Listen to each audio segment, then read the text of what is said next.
ওই টুনটুনি, বাইরে আসতে অনুমতি লাগে নাকি? না ভাইয়া, আমার জন্য কি কি নিয়ে আসলে? তানুর ছোট বোন তাসনু। ও মা, টুনটুনির জন্য তো কিছু আনতেই ভুলে গেছি। হায় আল্লাহ। যাও, আমি ভাইয়ের সাথে কথা বলি না। এই পুরো সুটকেস তুমি আর জিহাদের জন্য। এবার খুশি তো? হুম, অনেক। দাদা ভাই, তোমাকে বসার ঘরে যেতে বলছে, সবাই তোমার জন্য অপেক্ষা করছে। বসার ঘরে কি? দাদু, চাচা, চাচি, তনু, জিহাদ সবাই একসাথে বসে আছে। দেখ, অনেকদিন পর এমন আড্ডা। তুই যাওয়ার পর এরকম আড্ডা আর হয়নি। কেন? তুই যাওয়ার পর তো দাদা নিচে একদমই আসতো না। দেখি এখানে আয়, সব শোনা তোর পালিয়ে যাওয়ার ঘটনা। এগুলো বলার কি আছে?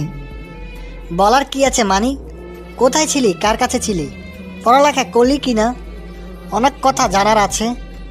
ও, সব কিছু এখন বলতে পারবো না। কিছু বলবো, কিছু পরে। ওকে যা বলার বল এখন। তারপর আমি বলা শুরু করলাম। আমি যখন বাসা থেকে বের হয়ে গিয়েছিলাম তখন তেমন কিছু বুঝতাম না। বন্ধু বান্ধবগুলো কিছু জানে না এই ব্যাপারে। তখন শুনেছিলাম নাকি পালিয়ে ঢাকা চলে যাই, আর বাসের সাথে করেই যেতে টাকা লাগে না। ঢাকার বাসে করে ঢাকায় চলে গেলাম। তারপর শুরু হলো নতুন যুদ্ধ, তারপর শুরু হলো জীবন যুদ্ধ। কিছু জানতাম না, কিছু বুঝতাম না। একজন ভাইকে পেয়েছি, তার গ্যারেজে কাজ করে খাবার খেতে পারতাম। ওই ভাইটার আমার একটা বয়সী ভাইও ছিল। ওর কাছ থেকে বই নিয়ে পড়তে দেখায় ভাইটা আমাকে স্কুলে ভর্তি করে দিল। দিনে লেখাপড়া আর রাতে কাজ করতাম। এভাবেই চলছিল জীবন। এসএসসি পরীক্ষার পর থেকে কোনো রকম চলে। এটা আমার ঢাকার জীবন। কি দরকার ছিল যাওয়ার? এত কষ্ট করতে হতো না। তোকে অনেক খুঁজেছি আমরা, কিন্তু পাইনি। আচ্ছা, তোরা বস, আমি ভালো কিছু নাস্তা রেডি করি তোদের জন্য।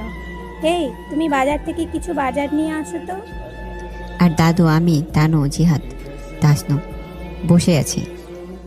জিয়াদ, তা শোনা, তোরা খেল। তোর ভাইয়া আর আপুর সাথে আমার কথা আছে। জিহাদ, তাসনু চলে গেল। আমাকে আর তানুকে দাদু পাশে বসালো। দাদু কিছু বলবে? এখন তোরা বড় হয়েছিস, এখন তোদের দুজনকে বিয়ে দিয়ে এখান থেকে কোথাও যেতে দিব না। দূর দাদা, ফালতু কথা বলো না তো, ভালো লাগে না এসব। এ বলে তানু সেখান থেকে চলে গেল। এখন এসব বলার কি আছে? সময় হলে বলতে আর কি। মনে হয় তোর উপরে রাগ করে আছে। যা গিয়ে রাগ ভাঙা, তাড়াতাড়ি তোদের বিয়ে দিতে পারলেই হলো। তোমার শুধু বিয়ে আর বিয়ে। এটা বলে তানুর রুমের দিকে পা বাড়ালাম। দেখি তানু রুমে শুয়েছে। আমি গিয়ে তানুর পাশে গিয়ে বসলাম। আমার উপর রাগ করে আছো? আচ্ছা বাবা, সরি, আর কোথাও যাব না। তানু চুপ করে আছে। বললাম তো সরি, আর কোথাও যাব না, অনেক ভালোবাসবো, প্লিজ ক্ষমা করে দাও।